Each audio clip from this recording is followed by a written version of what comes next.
जैन देशवासियों, कल देशवासियों चर्चा की थी दिल्ली हाई कोर्ट के जज यशवंत वर्मा के मुद्दे पर।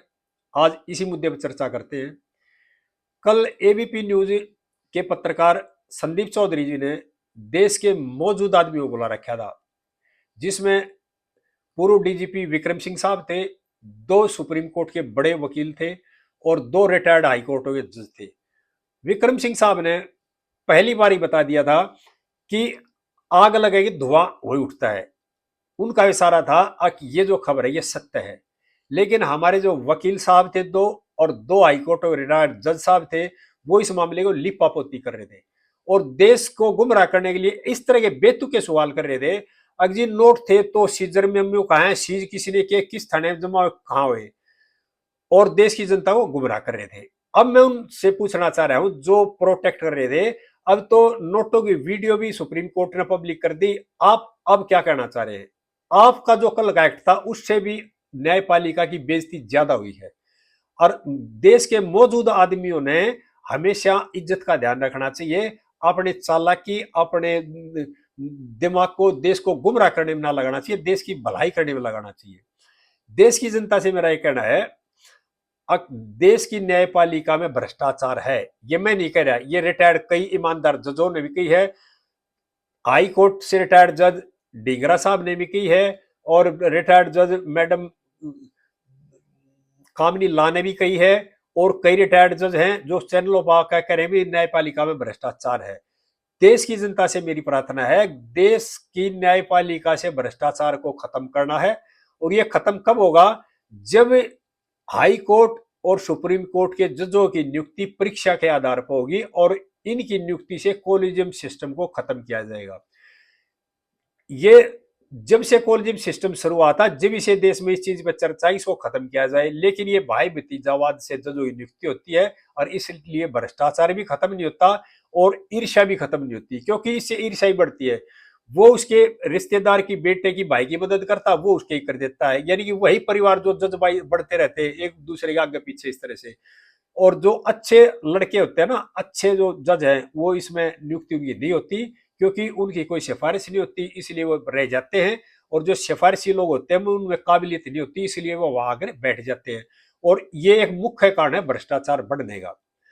देश की जनता से मेरी प्रार्थना है, अब इस भ्रष्टाचार के खिलाफ आवाज उठाओ। जब देश की जनता को न्याय मिलेगा और अगर ये कॉलेजियम सिस्टम खत्म नहीं हुआ तो भ्रष्टाचार बढ़ेगा। सरकार ने इस कॉलेजियम सिस्टम खत्म करना चाहा था, लेकिन सुप्रीम कोर्ट ने सरकार पर भी दबाव बना दिया और सरकार को भी दबा दिया।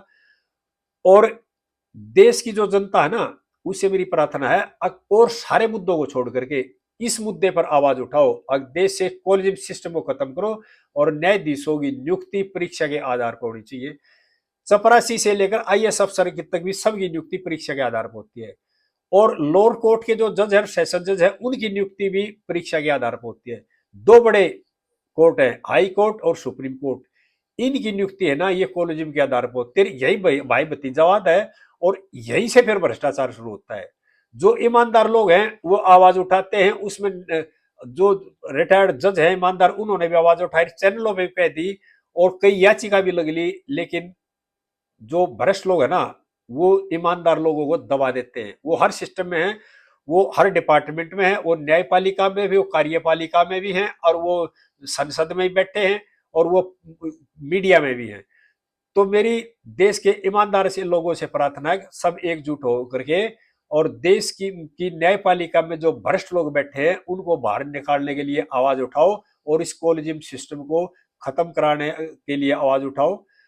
और जो जो लोग इसमें लिपापोती करने की कोशिश कर रहे थे, मैं उनसे कहना चाह रहा हूं, अब तकनीक का जमाना है और वीडियो उसी टाइम कई बन चुके थे। आप ये भूल गए अब वीडियो नहीं बना होगा, नहीं, उसी टाइम कई वीडियो बन चुके थे। और पुलिस जो भी मौके पर गई थी उसमें फायर ब्रिगेड भी मौके पर गई थी, पुलिस भी मौके पर गई थी और कैट भी मौके पर गई होगी, क्योंकि आग जज के घर में थी, छोटी मोटी जगह आग नहीं थी। इतनी एजेंसी में जाएंगे, हो ही नहीं सकता वह वीडियो ना बढ़े। और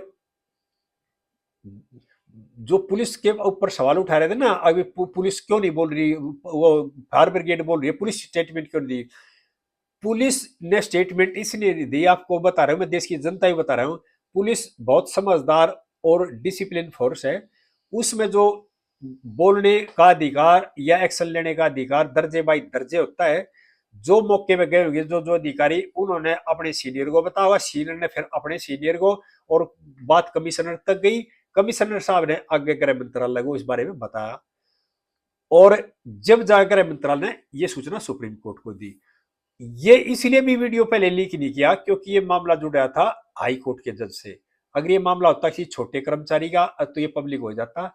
हाई कोर्ट के जज से जुड़ा मामला था, जांच का जो कार्य था वो सुप्रीम कोर्ट ने करना था, नीचे का कोई एजेंसी इसकी जांच नहीं कर सकती, इसलिए ये पहले पब्लिक नहीं किया गया। अगर इसको पहले पब्लिक किया जाता और इसमें ये झूठी पाई जाती तो उस अधिकारी के खिलाफ एक्शन होता या उस पुलिस कर्मचारी के खिलाफ एक्शन होता जिसने ये मामला पब्लिक किया। अब सुप्रीम कोर्ट ने इसको पब्लिक किया है, और सुप्रीम कोर्ट ने भी एक तरह से मान ही लिया है, अब बहाइया पर हुआ है, और यशवंत वर्मा जी को कार्य से भी मुक्त कर दिया भी, अब जुडिशरी कोई कार्य नहीं करेगा। और मेरी देश की जनता से फिर प्रार्थना है कि इसके खिलाफ आवाज उठाइए और न्यायपालिका से भ्रष्टाचार को खत्म किए। सभी देशवासियों को नमस्कार। और जो अपने परिवार के मोह में प्रोटेक्ट कर रहे थे उन वकील साहबों से, रिटायर्ड जज महोदयों से मेरी प्रार्थना, अब आप इस पर क्या जवाब देंगे देश की जनता को, जो आपने न्यायपालिका की बेइज्जती भी कराई, अपनी खुद की बेइज्जती भी कराई, और ये सारी पब्लिक के लिए होगी, ये चीजें सबको पता लग गया हाँ ये नोट वहां चले गए हैं। और सभी देशवासियों को नमस्कार, मेरे चैनल को सब्सक्राइब कर लियो। जय हिंद भाई।